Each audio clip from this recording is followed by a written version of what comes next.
This podcast is for general information only. It is not intended as a substitute for general healthcare services. If you have medical conditions, you need to see your doctor. Use of this information is at the user's own risk. Welcome to FitRx with Dr. Greg Dennis. Join me as we challenge the standard sick model of healthcare. This is your source for everything health, wellness, prevention, fitness, biohacking, and more.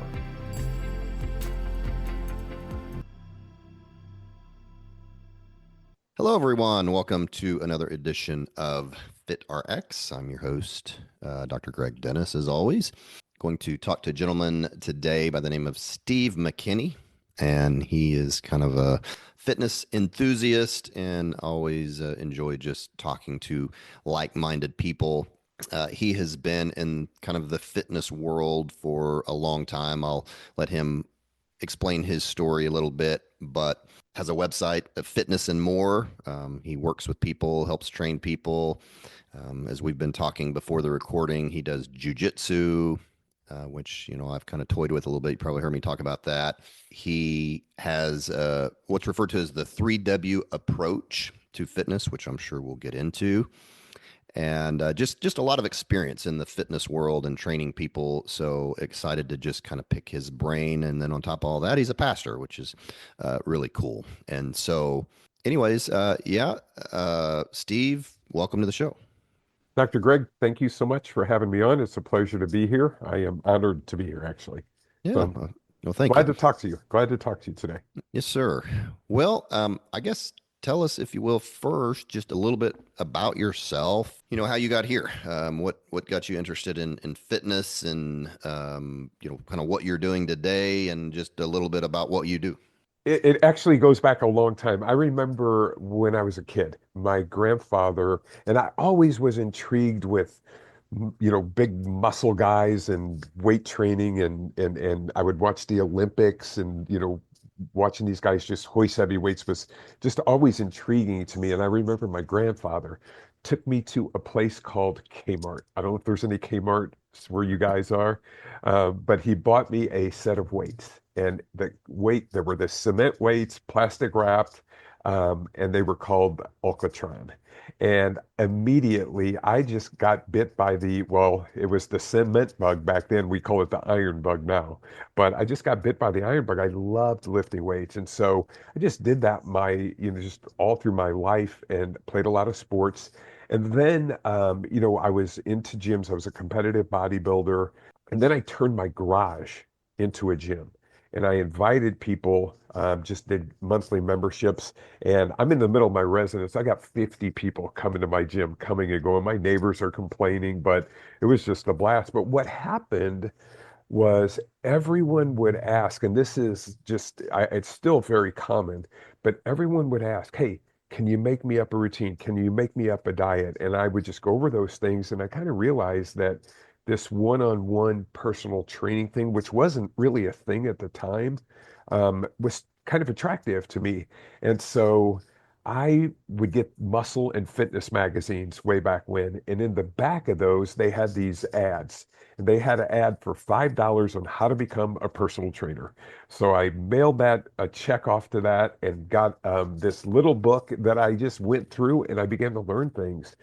From there, what I did was I kept track of everyone's workouts, and I looked at what they could and couldn't do, and that's where I came up with my system of fitness from there. Okay. So And so you still kind of do the same thing now as what you learned then. I mean, and obviously I'm sure it's evolved some. it's You have evolved.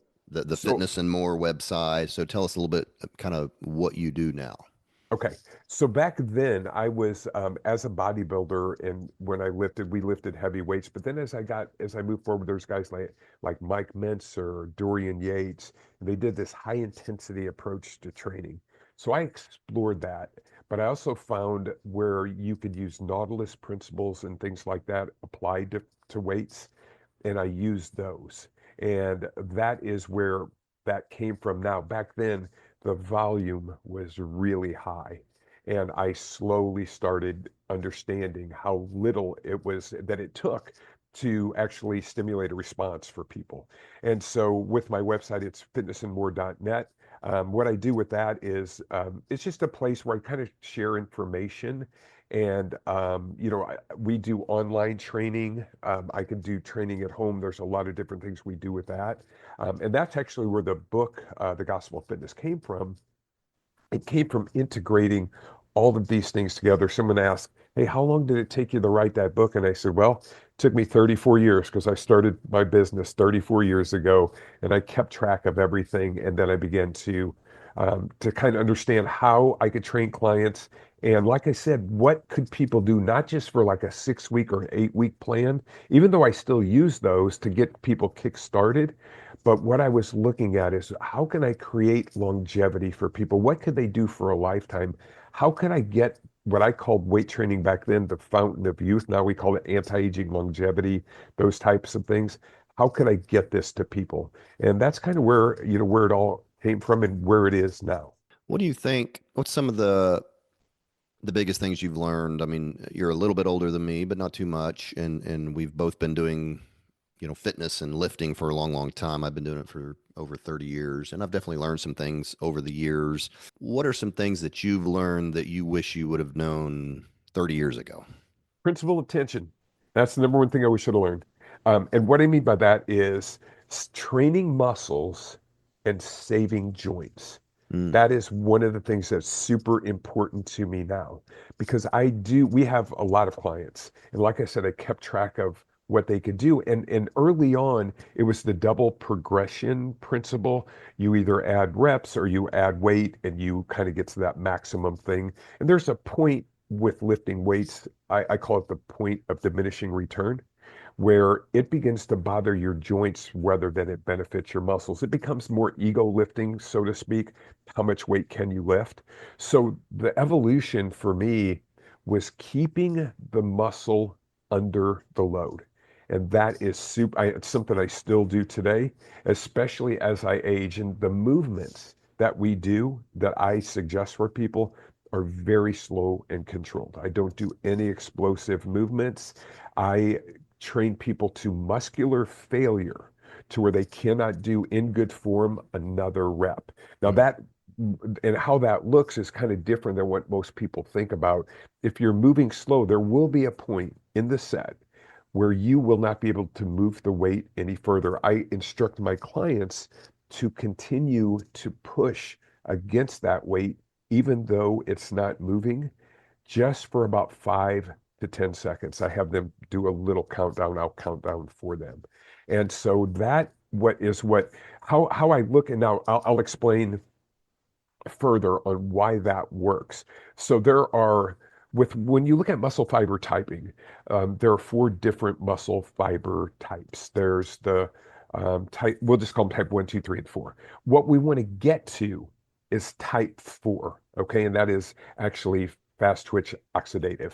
And so with that fourth type of muscle, it's a very thick bundle that we want to stimulate, but you can only stimulate that bundle after the other 3 have been fatigued. Because what your body does, it does orderly recruitment. It only uses the muscle fibers that are needed to apply force to what it's coming against. And so what I do is I do not unload the muscle. I keep the muscle loaded the whole time. And so what happens after it, and the magic starts happening right at about 60 to 90 seconds is kind of my window that I'm looking for. And when you get to that fourth muscle fiber type, it takes about 2 to 20 seconds to fatigue that muscle fiber type. Now, here's where it gets good. Um, when you do that, that muscle fiber type, the other 3 types, they recover relatively quickly. That fourth type, it recovers very slowly. It actually takes anywhere from, and it's going to be based on individual response to exercise, but it takes anywhere from 4 to 10 days to recover. So if you go back into the gym before that muscle recovers, your performance will be hindered because that muscle fiber type that applies the most force is still not recovered. That's why with some clients, I train, and my workouts are very short. They're literally 15 minutes or less at times. And I'm not saying 15 minutes is the only thing, but it's one exercise after the next, elevate heart rate, no rest between sets. I had a client in today. Guy is 66. His name's Ron. And I said, Ron, I'm going to mention you on the show today. He came to me, um, he had a condition that caused his muscle to atrophy. I can't think of what it was, a medical condition. Um, it was he had shingles. That's what it was, and it settled in his shoulder, so he had to have a pulse stimulator and a pain pump for that shoulder because he was Mm. always in pain. We started training him over a year ago, and we trained him twice a week. But what we found was he couldn't recover for those 2 days. Now I train him one day a week, and his strength has skyrocketed. His shoulder movement, his shoulder pain is totally it's greatly diminished, and he is extremely happy with what's happening with him. And I find as people get older, we have to adjust the workout according to that particular person. Does all Mm. that make sense? Yeah. So just to clarify in my mind of that, kind of time under tension that you're talking about. So let's just use, uh, most people are familiar with the bench press or a dumbbell press. Uh-huh. And so you're doing that particular exercise. And are you talking about doing a very slow Correct. movement, like, like almost a 1 minute rep No, or no, just, we're looking at and the time of the rep is going to be dictated by the length of the rep. So if I say, hey, we're going to do this in 20 seconds, well, in a calf raise, the length of the rep is shorter. So you're not going to get a 20-second rep out of that. okay. But if so the movement speed is dictated by the individual person, but generally it's a very slow speed movement. And so if I'm looking at a leg press, I did a leg press because I had to shoot a video for a place I'm going to speak at. And the leg press, I did it in a minute and 33 seconds. It was 5 reps. And Okay. so, but the leg press, the length of the leg press is further. Mhm. And so it's longer. So that probably was 20 to 25. I don't know what the math would be on that, but Okay. it's a slower rep speed. So you're just going very slow, controlled movements is Yes. is what you're doing. And here's the other thing. There with weights, the point of diminishing returns, so we don't hurt our joints. What I have learned is a moderately heavy weight Hmm. works best. And the reason is there is the mind muscle connection that I Hmm. find that's really important. And when I'm training clients, I will always tell them to stay in the moment. Stay in the moment. I have a lady with ADHD, and I was training her this morning, and she is doing a pull down. And she goes, hey, I made a pine. And I said, no, I don't want to hear about your pineapple cake. Stay in the moment. Stay in the moment. So the mind muscle connection really works well because what I'm trying to do, and you will understand this lifting weights over the years, I'm making that weight feel heavier on purpose. And my goal is not the mechanical work per se, how many reps, how many sets, all that stuff. I use the time just to measure. My goal is to deeply stimulate the muscle while saving the joint. Okay. Does that make sense? Yeah. So back to my example of like a dumbbell press. What's going to be like an average rep range? You're going very slow, controlled movements at a moderate weight. So going slow, you're going to burn out quicker than what you would just kind of. Correct. Uh, And the reason you burn out quicker is because with the faster reps, you're loading and other unloading. So my definition of exercise or a set is keeping it under the load. So I got you.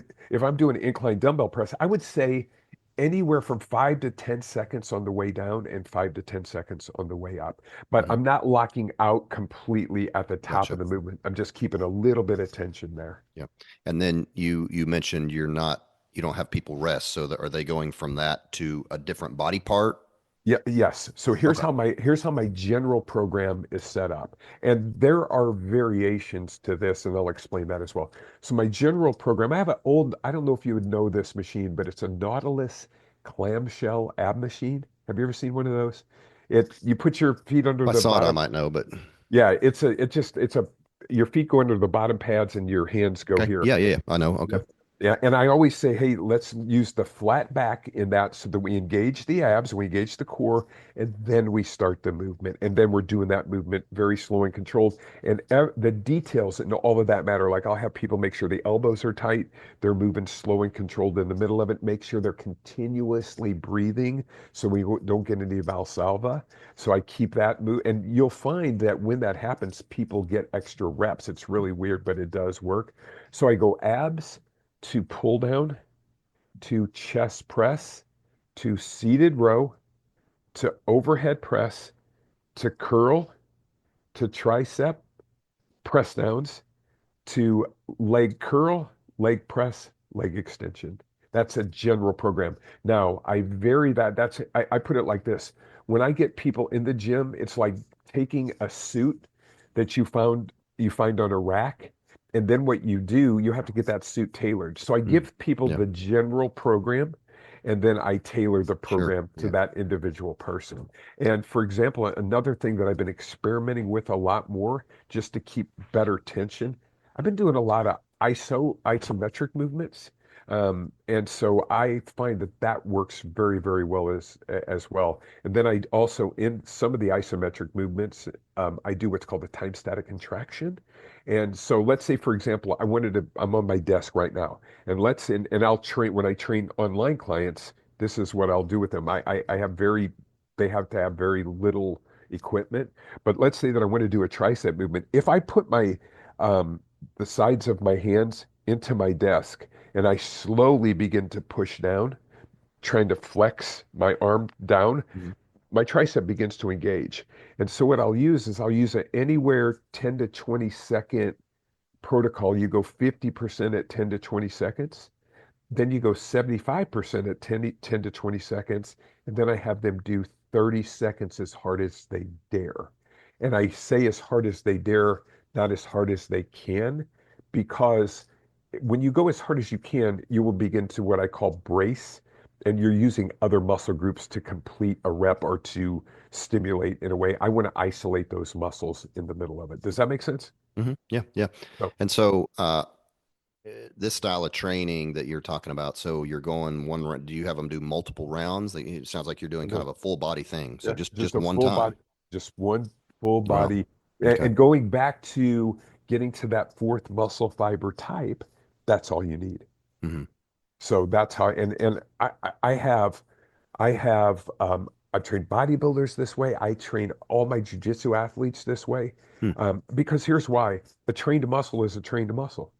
And that's the way I look at it. Hmm. So I have my 89-year-old aunt who will be in Wednesday, and we only do pull downs, chest press, seated row, leg press, and leg extension. That's all she does because that's all she can handle. Her workout is maybe 7 minutes, Hmm. but her functional ability is so much better because the goal is to get her stronger. Yeah. So that's Now how I approach it. you said, sometimes it takes a long time to recover these muscles. So if they're doing this workout, I mean, are you having them do it, what, twice a week on this That's full it. body kind of thing? Generally twice a week is Twice where a I week? use. Yeah. Okay. But as clients get older, usually once a week works best. However, some people, they love the mental aspect of what happens in a workout. They just feel good mentally. And so I will let them come in twice a week if they like that. And then I'll change the intensity Mm. so that they're not overtraining. Yeah. So Yeah. that's how I Yeah, approach this that. is real similar. I interviewed some guys on a podcast. They wrote a book, and you would probably be familiar with it. And I'd have to go back and look at the podcast because I can't remember the name of it. But they had done all this research about kind of the ideal way to work out, Yep. and it was very similar to what you're talking about. And it was at that time. I mean, that idea was kind of new to me. And again, I've been in this, kind of doing weightlifting for a long, long time, but it was just a very different kind of idea about just they were basically doing they were doing like one rep, very similar to what you're doing, going body to body part, but basically doing one rep. But that one rep would be like a 60. 90-second rep or Yep, yep. something. Yeah, I've seen those, and you can use those in this type of protocol. Hmm. I just don't do my whole system like that. I just I kind of gotcha. yeah, standardize the system. But yeah, it is. It's this thing I've been doing for a long time, and then I tweak and I still learn how to go about it. How can I make this better? And that's why I'm experimenting with isometrics and more time static contractions, and then I love it. Yeah, what I like about what you just described, and this really goes along with your kind of whole approach, is that anybody can do it, whether you're 25 years old or you're 89 years old. Yeah. I mean, people can still do that. So yeah, that's fantastic. Well, kind of on that note, one of the questions that you have on your site is what most people get wrong. What do you think people get wrong in the gym when they go to the gym? Yeah, one of the big things is in like a lion, out like a lamb. And so I'll give you a couple of thoughts on what people get wrong. So we just had January start. If you the beginning of the year, everybody's going to get a fitness program. And I talked to guys who are like general managers at Gold's Gym, and what they said is they said the first 3 months of the year is when we make all of our money. We Hmm. lose money for the rest of the year. But he said we make all of our money in those first 3 months. They sign people up and then those people don't come back. So they go in like a lion, I'm going to do this, I'm going to do this. Hmm. And then they go out like a lamb because and that's just not having a proper plan. I'm just going to go in, I see a bunch of machines and I'm just going to do this, that, or the other. The second biggest thing is not having a plan. You need to have a plan. You need to be able to measure. Everything should be measurable. If you can measure it, then you can get feedback and then you can change it. And then my third thing on that is goals. You have to have a specific goal. And I think that is vitally important. Maybe it's losing weight, maybe it's gaining weight. For me, I have a grandson. I just had a grandson. I want to train with him. I'm going to wrestle with him when he gets older. I'm going to do jujitsu with him when he gets older. So those things are important to me. My goal is just to remain as strong as I can for as long as I can. Yeah. So that's how I approach it. And these workouts that you're talking about, you said was that your grandmother or aunt you said that My was aunt, doing it uh-huh. for your aunt? Okay, for 7 minutes, but it sounds like even for, I mean, that's probably on the short side, but for most people, it doesn't sound like this is going to take very long, correct? It's so efficient. It is so efficient. And here's the thing also, people gain muscle.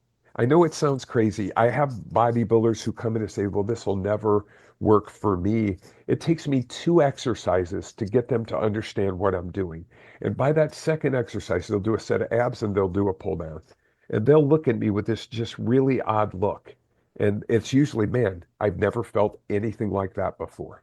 Hmm. And that is what I kind of, and you know, generally with that type of a client, you have to prove it to them early. But generally, I start slowly with my clients and build up. For example, in the book, I have all the exercises set up. I have a home workout and a gym workout.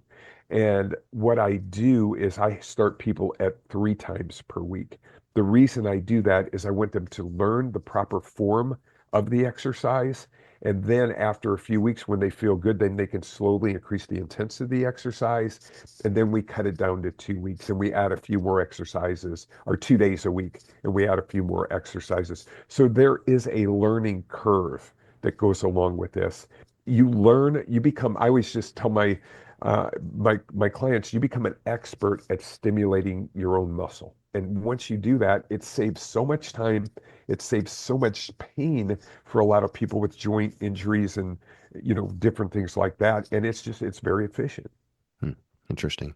Well, talk to us about, so you have a what you refer to as the 3W approach to fitness. I mean, we've talked about the weightlifting. I mean, Uh-huh. that's I guess one of them, but and this is just for fitness longevity, but talk about what that 3W approach is.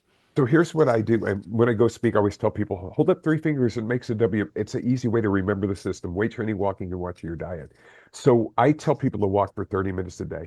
Generally, my advice is to walk after dinner, Hmm. within 15 minutes after dinner. It aids in digestion, and especially if they're trying to lose weight, Having a calorie deficit obviously is important. That we'll talk about that in diet. Um, Having a deficit is important. But what happens after, if you walk after dinner, there was a study, and I read about this years ago. This guy measured calorie burn, BMR for in for 3 hours after three different protocols. So the first one was walking for 30 minutes. The second one was eating and walking, and the third one was walking and eating. And what he concluded was that eating and walking kicked your BMR up 25 to 30% if you walked right after dinner. And so I tell my clients optimally walk after dinner if you can. And what you'll notice with the walk is when you're walking, you will start to belch. You'll start to, it's just because that walking aids in digestion as well. And so I've that seems to work best, but some people can't do it after dinner. And so what I'd say is just make sure you get your 30-minute walk a day. Then the watching your diet aspect. Um, I was telling you earlier that I had been dealing with something called silent GERD that went undiagnosed for a long period of time. I just had this chronic cough. I'm getting chest X-rays. I'm going to my doctor. They're giving me inhalers, antibiotics, and nothing's working. So I went to an ENT and they described the symptoms. They said, "Oh, you have silent GERD."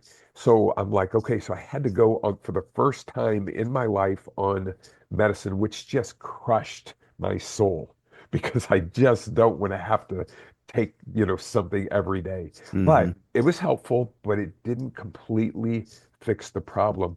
I tried several different diet approaches, one called fast track diet.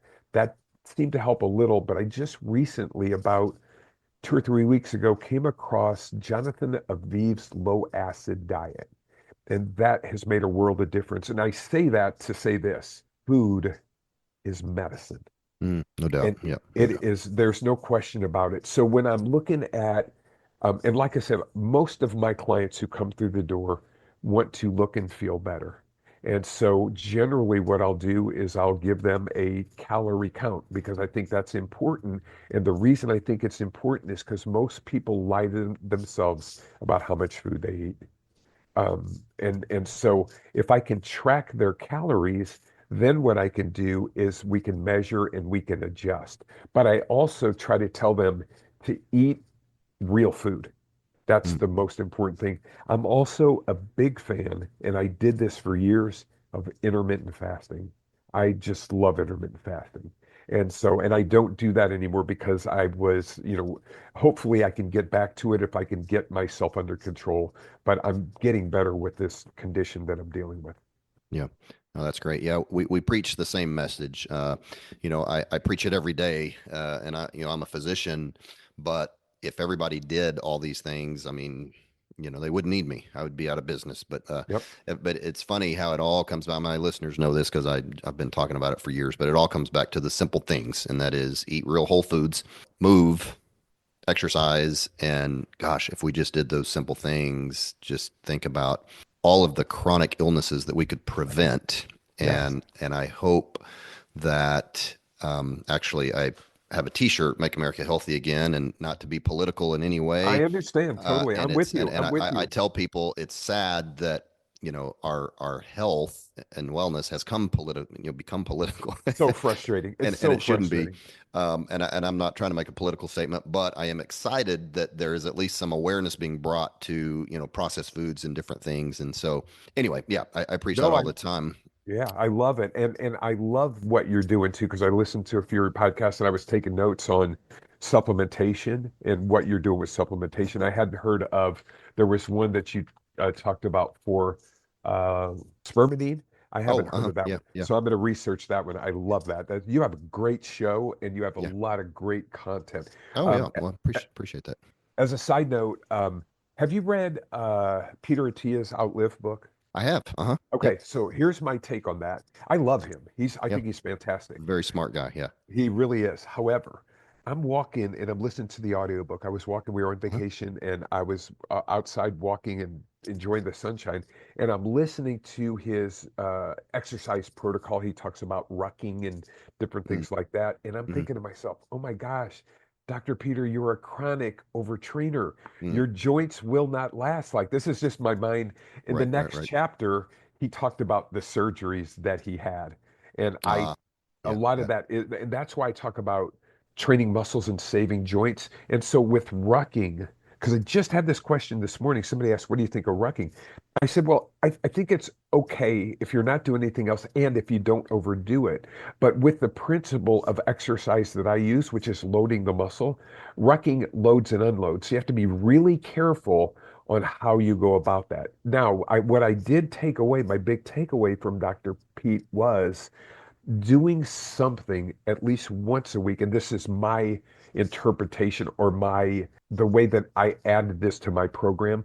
I tell people do what exactly what I say, do the weight training and the walking and watch your diet, but challenge yourself maybe once a week. Maybe go out. We have a place called Monk's Mound that has these huge steps. And so my wife and I will go out there and she's just really active and she's one of those people who can just go forever. But we'll go up that, we'll jog up that and come back down. We'll do it 2 or 3 times. It's really, really hard. Mm, But it's one of those things that really helps. Now, what I do now is I'll do a really hard jujitsu class on mm. Saturday. And I am by far the oldest guy in the gym, but I'll still do my rounds and have fun with it. Yeah. So, I was actually going to ask you about hit training, which is, kind of it sounds like that's yeah. what you're kind of Uh-huh. referring to.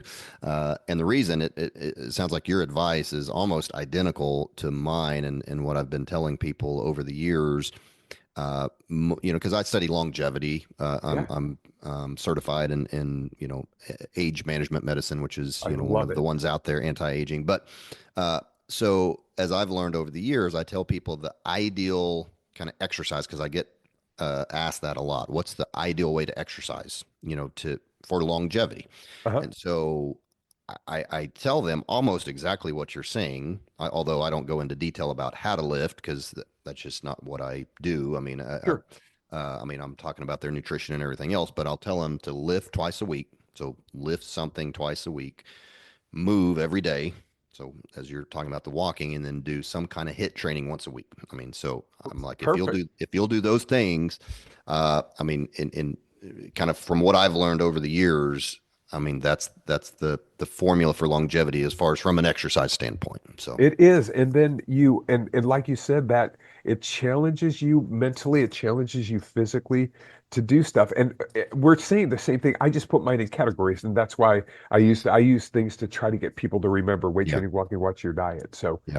Well, those are. I love your approach to weights because it's like I said, everybody can do it. Oh, I want you to try it sometime. I want you to try it and just Yeah, give me and feedback on it. gosh, so many people just don't. I think the gym intimidates them because they don't know what to do, and I get that. I've kind of grown up in the gym, and so it's just second nature to me. I mean, I just kind of know what exercise works Of every course. body part, and I've just Yeah. been doing it for a long time, and so I don't really have to think about it. But your approach seems like anybody could do it. I mean, they may need a little direction, getting started, and which is what you do. And but yeah, whether you're old, young, whatever. And I'm at the age where I need to start doing more of that because my joints have already started telling on me. So Yeah, absolutely. And it does yeah. it, and at 64, here's what I noticed.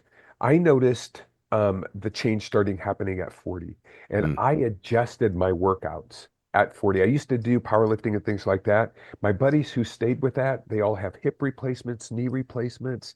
I do more machine training. The reason mm, I use this machines, it's just safer. If you get the proper machines, you can work hard. I don't have to worry about dropping a weight, on myself. So machines are a little bit better, but I still use dumbbells also.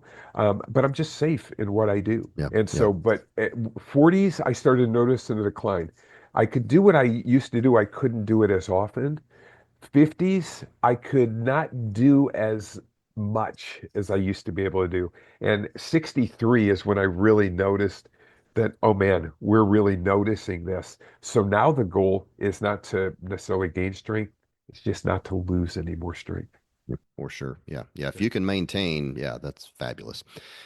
Because you have sarcopenia working against you, which is just the loss of muscle as we age. And so I tell people that all the time that yeah, nature is working against you. So you really have to fight against it by eating adequate protein, by exercising, by doing those things. So And I think that it's important too that we remember that sarcopenia, um, too much aerobic activity could aid in sarcopenia. That's why I kind mm, of put a limit. Now, if I have an extremely overweight client and I tell them, if you want to walk twice a day, feel free to do so if that feels good to you. But eventually go down. I put a limit on how much they should do, or at mm, least give them a guideline.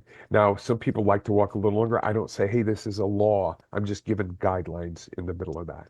yeah. On that note, so with your say working out twice a week, okay, and then walking every day, people aren't, I mean, they're getting a little bit of cardiovascular walking, but it's very slow. Do you get asked the question, well, hey, what about cardio? I mean, Yeah. where do I throw cardio in there? So my thing, and I'll tell you, this guy named Dr. Doug McGuffin, he wrote the book Body by Science. What he has claimed is that short workout gives you all the cardio benefits you need. Your heart rate's going to be elevated for that 15 minutes. Mm, It's going to be elevated during that time because muscle is the mechanism to move our body. That is more cardio than cardio, in my opinion. For example, I've been doing this for a long period of time. My resting heart rate is ridiculously low. My cardiovascular ability is really good at my age. And so I noticed that people are doing so much better, but I also added that 1 day a week of challenging yourself mm, in addition to what we're doing, just to add a little bit of that zone two type of cardio that people might need in the middle of that. yeah, I love it. So last question, a little bit of a different question. So you're also a pastor, Yeah. which is really cool. And so one of the questions you have on your site is, do you think there's a connection between fitness and faith? That just kind of Do- stood out to me as an interesting question. So how do Yeah. you answer that? I do. And there was a study done years ago, and this was on churchgoers. And it found that churchgoers have a tendency to live longer than non-churchgoers. And the reason for that, it could be lifestyle, could be any of those things, but there is this, I just think that we all have something in our heart that we need to connect to. There's a quote, and the quote, I can't remember who it is, but what it is it's our heart is restless until it finds rest in you. And so that is kind of my God thing there. I find rest in the Lord in the middle of what I do. And so that faith connection is a very real thing. I think that we're given this gift of a body by a creator, and I think that we have a responsibility to take care of that gift Mm, and to take care of that gift so that we can also help other people in the middle of the gift that we have, help them in whatever way that they need.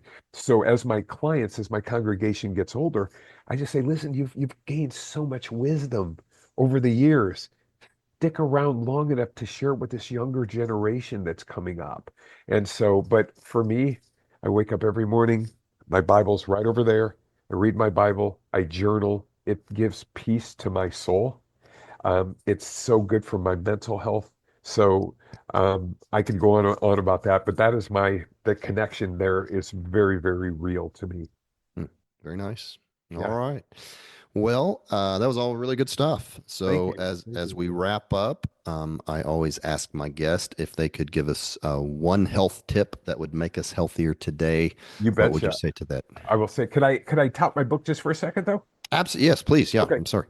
Gospel of Fitness is Okay. on Amazon. Okay. And when it was released, it went to number one in exercise and fitness for the aging, and it went to number Nice. one in quick workout. So I was super excited about that. So yeah, it's out there. And if you look at it, it is a very subtle little T there. I don't know if you can see that, Yep. but that is my subversive evangelistic message to people. So Okay. here's our big takeaway. Weight training is good for the body. Walking is good for the brain, and watching your diet is good for the biology. Hmm. All I of like those that. things work together for us to make ourselves better. I love that, man. That summarizes everything I preach just about. So I Love it. love Hey, that. what a pleasure. Thank you so Yes. much. You're a great interviewer, and it was just really fun to do Oh, that this. was fantastic. I appreciate all the information and appreciate everyone listening as always. And Yes. we will talk to you next time. Thanks. Thank you for listening to FitRx. I invite you to share this with friends and family. If you would like to contact me, you can visit our website at fitrxwellnessok.com, or you can email me at drgreg@fitrxwellnessok.com.